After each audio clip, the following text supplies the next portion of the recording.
এটা হচ্ছে হাঁসের মাংস, একদম গ্রামের পালা হাঁস হাতের।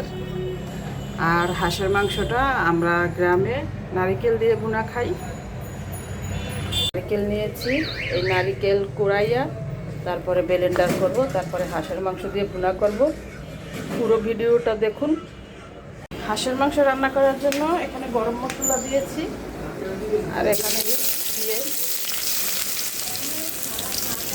আদা রসুন বাটা। মাংসের জন্য একটা আদা রসুন বাটা বেশি দিলাম। নারিকেল বাটা, হাঁসের মাংস নারিকেল ছাড়া খাই না। লবণ, হলুদের গুঁড়া, মাংস তাই ঝাল বেশি করে দিব। 2 চামচ মরিচের গুঁড়া দিলাম, অল্প পানি দিয়ে কষাবো। 2টা তেজপাতা।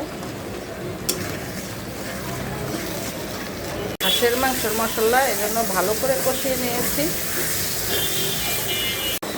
মাংসটা কিনব। হাঁসের মাংসে অনেক তেল আছে।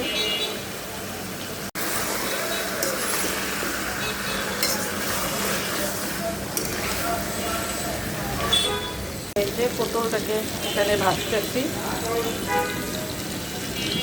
পটল ভাজার সাথে এরকম পেঁয়াজ ভেজে নিলে ভালো লাগে খেতে।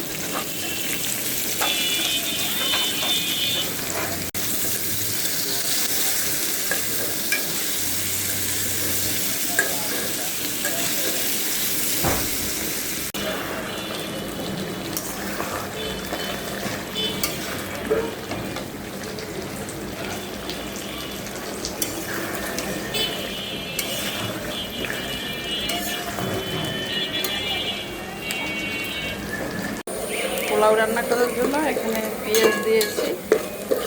পেঁয়াজটা বাদামি কালার হলে চাল দিয়ে দেব। চালটা দিয়েছি, ভেজে নেব। যতটুকু চাল তার ডবল পানি দিয়েছি।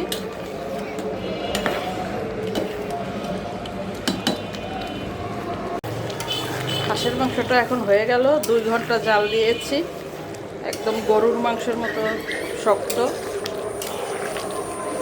এখন জিরার গুঁড়া দেব, আর একটু ঝোল কমাবো।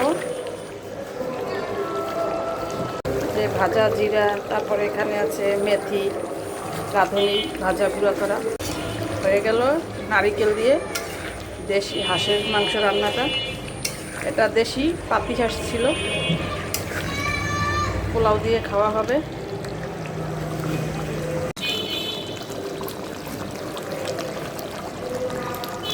একদম সাদা ধবধবে ঝরঝরা পোলাও হয়ে গেল। হাঁসের মাংস দিয়ে খাওয়া হবে আজকে পোলাওটা।